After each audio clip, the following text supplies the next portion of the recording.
India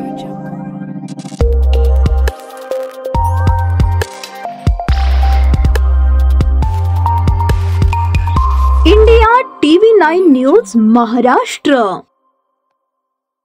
बाळ अदलाबदली प्रकरणी सखोल माहिती मिळावी यासाठी शासकीय रुग्णालयात 3 सदस्यीय समिती स्थापन करण्यात आली आहे। डॉक्टर विद्या तिराणकर यांच्या अध्यक्षतेखाली ही समिती स्थापन करण्यात आल्याचे सांगण्यात आले। सिव्हिलमध्ये प्रसूत झालेल्या बाळाची अदलाबदली झाल्याप्रकरणी नातेवाईकांकडून तक्रार करण्यात आली होती।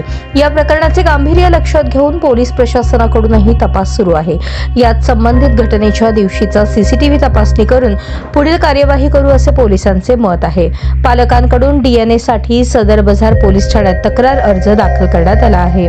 बाळ अदलाबदलीच्या पार्श्वभूमीवर अधिष्ठाता डॉक्टर ऋत्विक जयकर यांनी B ब्लॉकची पूर्णपणे झडती घेतली। यात त्यांनी शौचालयाचीही पाहणी केली।